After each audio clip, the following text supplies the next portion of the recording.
हनुमान जी के विषय में परशुराम संहिता में बताया गया। कई लोगों के मन में ये भ्रम रहता है कि हनुमान जी महाराज का विवाह हुआ था या नहीं हुआ था, क्योंकि हनुमान जी महाराज तो बाल ब्रह्मचारी हैं, उनका विवाह नहीं हुआ था। परशुराम संहिता एक पुस्तक है, किसी के मन में विचार हो पुस्तक को लेकर के आना, बैठ के उसको पढ़ना। परशुराम संहिता में लिखा है कि भगवान हनुमान का विवाह भी हुआ।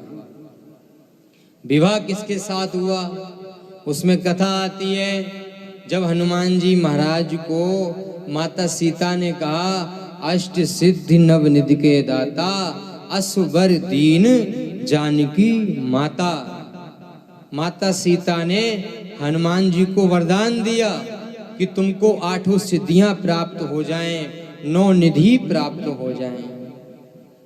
तो जब 8 सिद्धियां प्राप्त करनी थी, वो 8 सिद्धियां थी भगवान सूर्य के पास। भगवान सूर्य के पास गए सिद्धियां प्राप्त करने के लिए, तो भगवान सूर्य ने कहा अगर तुमको ये 8 सिद्धि प्राप्त करनी है, उससे पहले विवाह होना बहुत अनिवार्य है। जिस व्यक्ति का विवाह नहीं होता है, उस व्यक्ति को ये 8 सिद्धियां प्रदान नहीं की जा सकती। वो सिद्धि प्रदान करने में ऐसा नियम है। तब हनुमान जी महाराज ने कहा हे गुरुदेव, हे भगवान सूर्य, मेरे तेज को कौन सी स्त्री सहन कर सकती है। तब भगवान सूर्य ने कहा देखो हनुमान, मेरी ही पुत्री है सुवर्चला, और जो मेरी पुत्री है सुवर्चला वो इस समय तप कर रही है, महान तेजस्वी है मेरी पुत्री सुवर्चला। ऐसा करो तुम मेरी पुत्री सुवर्चला के साथ विवाह कर लो, और विवाह के बाद तुमको मैं 8 सिद्धि प्रदान कर दूंगा। जब तुमको 8 सिद्धि प्रदान हो जाएं, तुम अपनी जगह चले जाना और मेरी पुत्री सुवर्चला अपनी जगह चली जाएगी। तुम लोगों के बीच सिर्फ विवाह नाम का ही एक संबंध होगा और कोई भी संबंध स्थापित नहीं होगा। तुम भी बाल ब्रह्मचारी रहोगे, तुमको सिद्धियां भी मिल जाएंगी, और मेरी जो पुत्री है सुवर्चला वो ऐसे के ऐसी तेजस्वी रहेगी, वो ऐसे ही भगवान का भजन करती रहेगी। इसीलिए परशुराम संहिता के अनुसार हनुमान जी महाराज का विवाह भी हुआ। तीसरा आता है कि हनुमान जी महाराज के भैया कोई पुत्र है या नहीं है, इसकी भी कथा आती है। कहते हैं कि हनुमान जी महाराज के पुत्र भी हुआ। ये कथाएं सब लोगों ने सुनी है, लेकिन जिन लोगों ने नहीं सुनी है वो कान खोल के ध्यान से सुन लें। क्यों? क्योंकि कई बार लोग तर्क करते हैं कि हनुमान जी का विवाह नहीं हुआ था, तुमको पता ही नहीं है, झूठ बोलते हो। तो उससे पहले आराम से खूब मन लगा करके सुनो, और सुनने के बाद सबसे अच्छा कार्य है स्वयं पढ़ो। पढ़ना बहुत जरूरी है।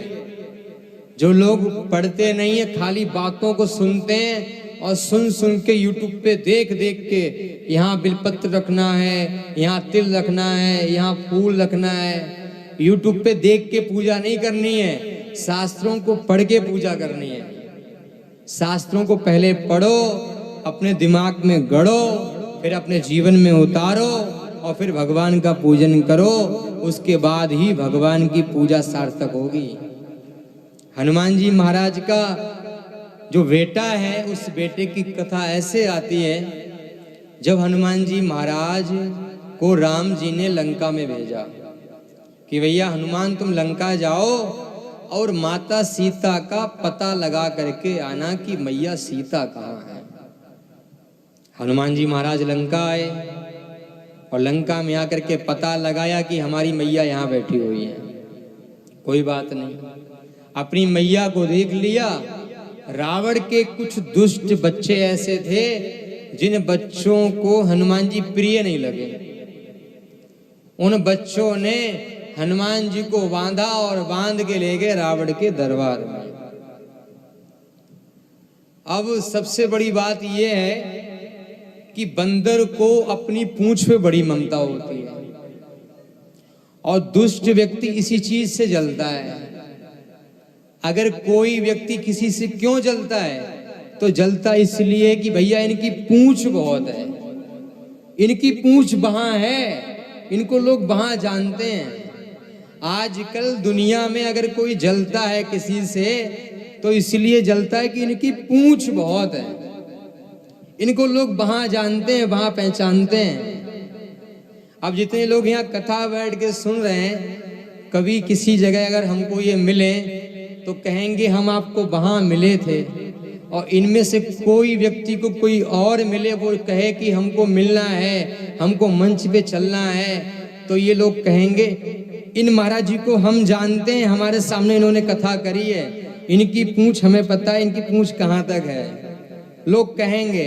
जैसे हमारे आश्रम वाले लोग हैं, अगर आप किसी को कुछ बात करनी, कुछ मिलना है, अगर किसी हमारे आश्रम वाले से कहोगे तो हमारा आश्रम वाला साफ साफ कहेगा उनसे मिलना है, हम मिलवा देंगे, अभी बुलाते हैं, नीचे आ जाओ, कोई मिलने आया है। तो ऐसे ही हनुमान जी की पूंछ जब रावण ने देखी, मेरे से बड़ी पूंछ इसकी है, इस बानर की। हनुमान जी को देख के रावण को बड़ा गुस्सा आया।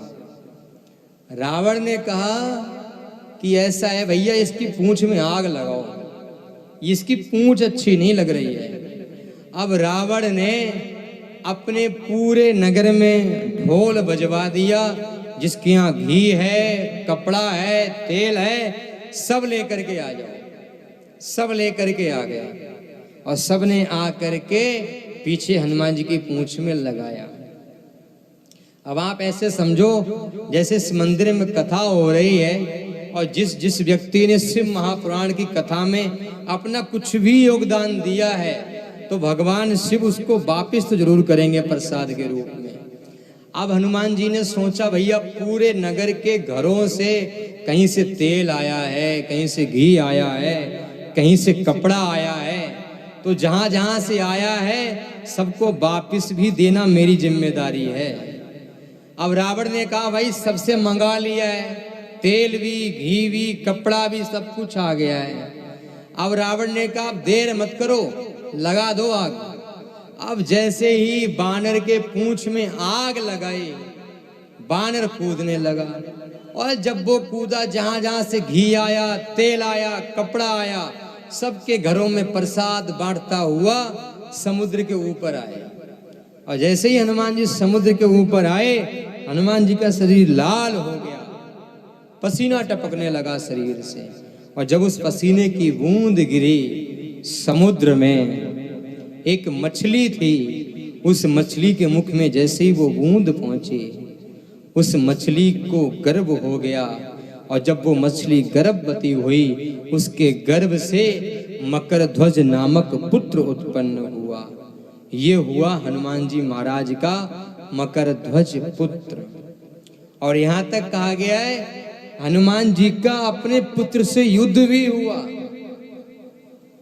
ये मकरध्वज पाताल लोक में द्वारपाल था, और आप सब लोगों ने बजरंग बाण, हनुमान अष्टक जो एक आता है उसमें आता नहीं है, अही रावण ने जब भगवान राम और लखन को जब बंदी बना करके लेके गया था पाताल लोक में, जब हनुमान जी महाराज वहां गए तो द्वार पे हनुमान जी का बेटा बैठा हुआ था।